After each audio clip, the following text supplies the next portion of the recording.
నేను చెప్పేది శాంతం వినండి. నేను చెప్పేది శాంతం వినండి, విని మాట్లాడండి. ఒక మహిళా జర్నలిస్ట్ 20 ఏళ్ళుగా నాకు పరిచయం, ఫర్జానా ముంతాజ్ గారు, వారు మాట్లాడారు. వారు చెప్పారు, వారు ఆ ప్రాంతంలో శ్రీనగర్లోనే ఉంటారు. ఆవిడ she is the editor of news Kashmir. ఆవిడ జరిగిందంతా చెప్పారు. నిన్న మా లైవ్లో ఆవిడతో కూడా మాట్లాడాం, జరిగిందంతా చెప్పారు. మీకేంటంటే నాకు డైరెక్ట్ కనెక్షన్స్ ఉన్నాయి కాబట్టి నేను చెప్తున్నా. మీరు ఏదో సర్ది చెప్పుకోవడానికి కరోనా అప్పుడు అవి చేసాం, ఎందుకు సర్దాల్సిన పని లేదు. ఒక మతం మీద ద్వేషిస్తారండి, అది కరెక్ట్ కాదంట. అక్కడ జరిగింది అదండి, జరిగింది అది, దాన్ని ఒప్పుకోవడానికి మీకేంటి బాధ? జరిగింది అది, మీకున్న ఇబ్బంది ఏంటి?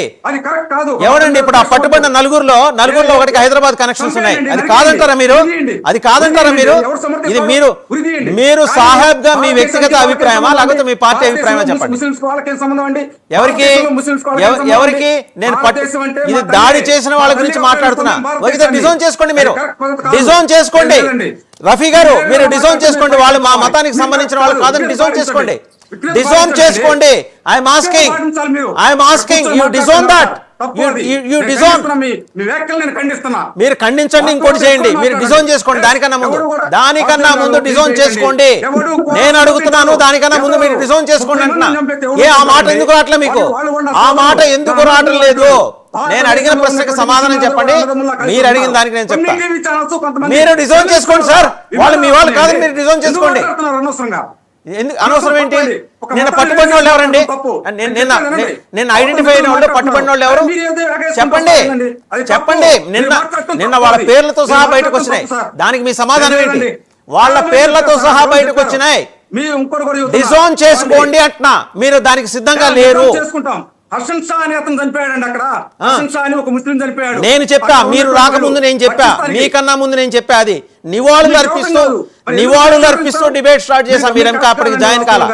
ఆస్క్ యువర్ ఫ్రెండ్స్ డిబేట్ లో కూర్చున్న వాళ్ళని అడగండి. అతనికి నివాళులు అర్పిస్తూ స్టార్ట్ చేసాం డిబేట్. మేమేం చెబుతున్నాం వినండి. అంటే మేమేందుకండి, మమ్మల్ని ఎందుకు పిలిచారు మాట్లాడమని? మీరు చెప్పండి. డిజోన్ చేసుకోవడానికి మీకున్న అభ్యంతరం ఏంటో చెప్పండి, నేను వింటాను. అభ్యంతరం కాదు, నాకేం అభ్యంతరాలు లేవు. చెప్పండి, డిజోన్ చేసుకోండి. వాళ్ళు మా వాళ్ళు కాదని చెప్పండి. వాడిని గురి తీయాలంటానండి. మేము భారతదేశంలో ఒక భాగం అండి. ఇక్కడ మేము భారతదేశంలో ఒక భాగం. మనందరం అన్నదమ్ముల్లా కలిసి ఉంటున్నాము. ఎవడో పనికి మాలినాడు 100 చెబుతూ ఉంటాడండి. మేము ఒకటే. మా ప్రాంతంలో ఉన్నటువంటి హిందువులు కావచ్చు, ఎవరైనా కావచ్చు, సోదర భావంతో మేము ముందరికి వెళ్తాం. అరే మా ఇళ్లలో ఏదైనా ఇష్యూ జరిగితే వాళ్ళు వస్తారు, వాళ్ళ ఇళ్ళలో ఏమైనా ఇష్యూ జరిగితే మేము వెళ్తామండి. ఎవడో పనికి మాలినటువంటి వాళ్ళు ఏమైనా చర్య చేస్తే అదంతా మతానికి కులాలకు ఆపాదిస్తారేంటండి? ఇది తప్పు కాదు. నిజంగా ఏం జరిగింది అక్కడ? మీరు ఇంకోటండి, ఉగ్రవాదులు వాళ్ళు దాడి చేసేటప్పుడు వాళ్ళు కులాలు మతాలు కాదండి. వాళ్ళు ఎదవలు, పనికి మాలిన వాళ్ళు. వాళ్ళ దగ్గర దాతృత్వం ఉండదు, మానవత్వం ఉండదు, కరుడు గట్టిపోయి ఉంటారు.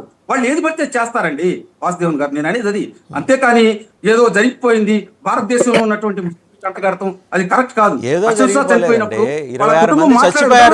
ఏదో జరగటం కాదు, మీకు అది చిన్న సంఘటన లాగా కనిపిస్తోందా? మన దేశం మీద జరిగిన దాడిది. And first of its kind. నేను I try to connect dots. కాస్త సహనంతో వినండి.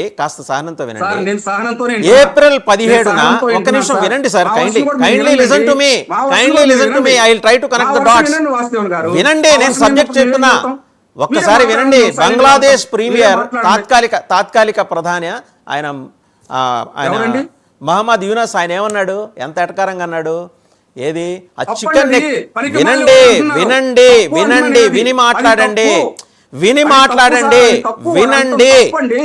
అరే మీరు వినండి మాస్టారు, విని మాట్లాడండి.